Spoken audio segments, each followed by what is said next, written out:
राज्यात सध्या जिल्हा परिषद, पंचायत समिती आणि ग्रामपंचायतमध्ये मुख्यमंत्री समृद्ध पंचायत राज अभियानामध्ये अनेक गावांनी सहभाग घेतला आहे. त्याच पार्श्वभूमीवर राज्यात प्रथम क्रमांक मिळवण्यासाठी मान तालुक्यातील अनेक ग्रामपंचायती व पंचायत समिती कामाला लागल्या आहेत. त्याच पार्श्वभूमीवर सातारा जिल्हा परिषदेच्या मुख्य कार्यकारी अधिकारी याश्नी नागराजन यांनी मान पंचायत समितीच्या सभागृहात सरपंच, ग्रामपंचायत अधिकारी व तत्सम अधिकारी तसेच कर्मचाऱ्यांची बैठक घेऊन मुख्यमंत्री समृद्ध पंचायत राज अभियानात सहभाग घेतलेल्या गावांचा त्यांनी जवळपास 6 ते 7 तास एका ठिकाणी थांबून आढावा घेतला. यावेळी उद्देशपूर्ती न झालेल्या अधिकाऱ्यांना त्यांनी धारेवर धरले. तसेच उत्कृष्ट कामगिरी केलेल्या अधिकाऱ्यांचे देखील त्यांनी अभिनंदन करून अधिक प्रयत्न करण्यास सांगितले. मान तालुक्याकडे राज्याचे लक्ष असून मान तालुका राज्यात प्रथम क्रमांकावर आला पाहिजे अशी तंबी अधिकाऱ्यांना दिली. यावेळी ग्रामपंचायतीचे उपमुख्य कार्यकारी अधिकारी डॉक्टर राहुल देसाई, मानचे गटविकास अधिकारी प्रदीप शेंडगे, सहाय्यक गटविकास अधिकारी चंद्रकांत खाडे, दादासाहेब काळे यांच्यासह सरपंच, अधिकारी, कर्मचारी मोठ्या संख्येने उपस्थित होते. मुख्यमंत्री पंचायत राज अभियान आता आमच्या ग्रामीण विकास विभागाचा फ्लॅगशिप प्रोग्राम आहे. आमचा सगळ्यात टॉपचा जो विषय आहे ते मान पंचायत समितीमध्ये 95 गाव आहेत. त्यापैकी 20% गाव या वर्षात अभियानमध्ये आहेत. 20% गाव म्हणजे आता 19 गाव आहे जे अभियानात सहभागी आहेत. बरेच ठिकाणी खूप चांगलं काम चालू आहे. बरेच ठिकाणी जलसंधारणमध्ये खूप चांगलं काम झालेलं आहे. आपलं अनेमिया मुक्त भारत, UDID कार्ड, आपले दिव्यांग बांधवांचा खर्च, मागासवर्गीयांचा खर्च, अशा बरेच उपक्रम चांगला झालेला आहे. बरेच ग्रामपंचायतीच्या 100% वसुली पण झालेला आहे. अशा प्रत्येक गावात काही ना काही नाविन्यपूर्ण उपक्रम पण चालू आहे. हे बघायला आणि आढावा घ्यायला मी इथे आले होते. आमची अपेक्षा आहे की मान तालुक्याचं एखादा गाव राज्यस्तरावर पण यायला पाहिजे आणि मान पंचायत समिती सुद्धा राज्यस्तरावर पर्यंत बक्षीसपर्यंत कसं घेऊन जायचे ही आमचा प्रयत्न आहे. मॅडम, दुसरा विषय असा की मागील महिन्यामध्ये जे दिव्यांग शिक्षकांच्या बाबतीत जी काही तपासणी आपण केली होती, परत सिव्हिल हॉस्पिटलच्या माध्यमातून डीननी ही तपासणी केली होती. यामध्ये जे काही शिक्षक अपात्र आढळले आहेत, जे दिव्यांग आढळले आहेत, त्यांच्यावर काहीतरी तुम्ही आदेश काढणार होता दुर्गम भागात बदली करण्याचा, मात्र तो आदेश अद्याप निघालेला नाही. काय कारण आहे? सर्वप्रथम काय आहे, जे काही सर्वप्रथम हे पूर्ण याच्यात काय झालेलं आहे, बरेच लोकांनी चुकीच्या पद्धतीने दिव्यांगाचा लाभ घेतलेला आहे. तो अशा लोकांना, अशा कर्मचारीवर कारवाई करणारा जिल्हा परिषद सातारा प्रथम जिल्हा परिषद होतं.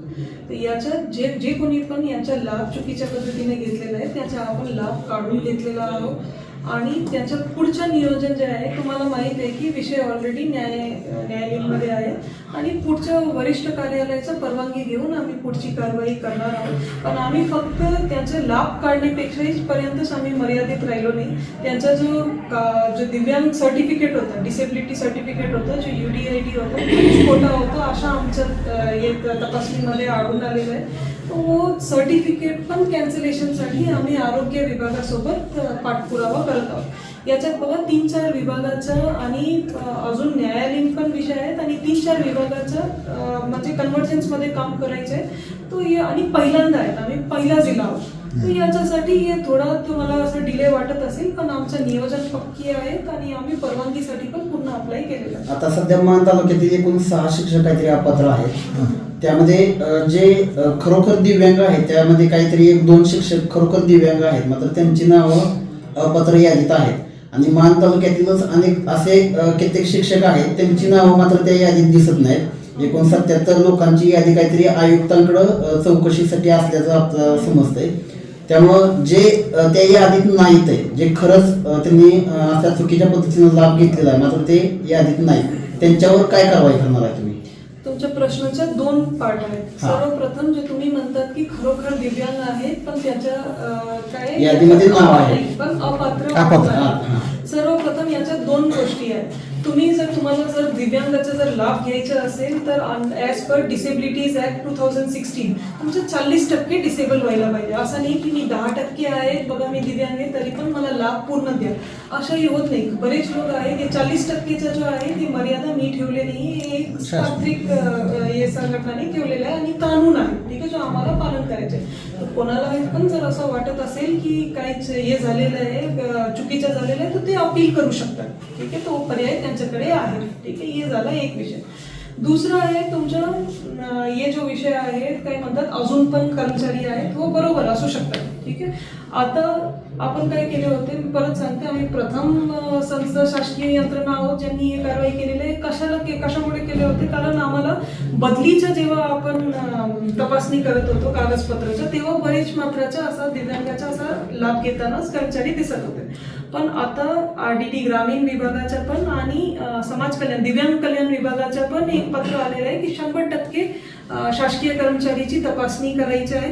तर आम्ही त्यांच्यात पण कारवाई चालू केलेली आहे 100%. अनेक शिक्षक असे आहेत की जे तपासणीला सुद्धा गैरहजर राहिलेले आहेत, अजून तपासणी नाही केली त्यांनी अजून तपासणी नाही केली. त्यांच्या याच्यात मी उत्तर देते. असं आमच्या माहितीप्रमाणे असं 3 शिक्षक होते जे गैरहजर होते तपासणीमध्ये, त्यांना आपण निलंबित केलेलं आहे लास्ट वीक. ओके. आणि मॅडम दुसरा विषय असा की एखादा कर्मचारी शासन नियमानुसार जर 3 वर्ष एखाद्या ठिकाणी राहत असेल किंवा एखाद्या ठिकाणी सेवा देत असेल तर मान पंचायत समितीमध्ये मगाशी आम्ही म्हटल्याप्रमाणे उमेद विभागात जे नरबट म्हणून आहे, शंकर नरबट नाव आहे त्यांचं, इथं अभियान व्यवस्थापक म्हणून काम पाहत आहेत तर ते जवळपास 6 ते 7 वर्ष झालं इथं एकाच जागेवर आहे आणि त्यांनी असे कित्येक काम दाखवलेली आहे फक्त कागदपत्री, मात्र प्रत्यक्षात तसं काही झालेलं नाही आणि त्यांची चौकशी होऊन त्यांची बदली होणार. आजच्या आढावा मीटिंगच्या अनुषंगाने आम्ही असं जिथे पण ज्या ज्या कर्मचारीच्या असं तक्रारी प्राप्त झालेल्या आहे या आढावा मीटिंग बघा त्याच्यासाठीच होतात की प्रत्येक विभागाच्या आज तुम्ही बघत असाल की प्रत्येक विभागाच्या कर्मचारी होतात तिकडे, ग्रामसेवक असो, सरपंच असो, इव्हन लोकप्रतिनिधीच्या पण आम्ही बोलवले होते याच्यासाठीच ठीक आहे की मला पण माहिती व्हायला पाहिजे की जिल्हा परिषदचे कर्मचारी आणि पंचायत समितीचे कर्मचारी खाली फील्डवर त्यांचं कशा काम आहे, कशा रेस्पॉन्स आहे ठीक आहे. तो आता ज्यांचं पण असं तक्रारी आलेल्या आहे जर ते फील्डवर व्यवस्थित काम करत नाही त्यांच्यावर नक्की कारवाई होणार. आणखी एक विषय अभावी पाणी पुरवठ्याची कामं सुरू आहे सध्या आणि त्यामध्ये जी गटाराची कामं आहेत त्यामध्येच पाणी पुरवठा करणारी पाईपलाईन त्या एकाच चारीमध्ये घातली जाते आणि ज्यावेळेस पाईपलाईन जर समजा पाणी पुरवठ्याची लिकेज झाली तर ते गटाराचं दूषित पाणी त्या पाईपलाईन मधून त्या लोकांपर्यंत पोहोचण्याची शक्यता आहे. मग अशी अनेक ठिकाणी कामं झालेली आहेत मान तालुक्यामध्ये, पाणी पुरवठा विभाग असेल किंवा बांधकाम विभाग असेल यांच्या माध्यमातून ही कामं झालेली आहेत तर त्यांच्यावर काय कारवाई करणार आहे आपण? सांडपाणीच्या लाईन आणि पिण्याच्या पाणीच्या लाईन हे सेपरेट असलं पाहिजे, स्पष्ट सूचना आहेत. पण असं जर कुठेतरी असं झालेलं असेल तर आम्ही चौकशी करून घेऊ आणि त्यांच्यावर कारवाई करणार. असे आमच्याकडे पुरावे आहेत ठीक आहे, चारी खांबाचे आणि त्यामध्ये दोन्ही पाईपा एकत्र टाकलेले आहेत. म्हणजे असं वावरिडे असेल किंवा दुर्गेवाडी वगैरे अशी जी गावं आहेत जिथं जलजीवनची पण कामं झालेली आहेत त्या ठिकाणी गटाराच्या एका चारीमध्येच त्या पाण्याच्या पाईपलाईन पण घातलेल्या आहेत अशा ठेकेदारांनी. मात्र बांधकाम विभागाचं याकडे दुर्लक्ष आहे, पाणी पुरवठा विभागाचं पण दुर्लक्ष आहे तुमच्या. मी तपासणी करून घेते याच्या वारविजेच्या ना. ठीक आहे मॅडम, थँक्यू. आपल्या तालुक्यातील जिल्ह्यातील बातम्या सर्वप्रथम पाहण्यासाठी आजच सातारा न्यूजला YouTube चॅनलवर सबस्क्राईब करा, लाईक करा, शेअर करा आणि बेल आयकॉन प्रेस करायला विसरू नका.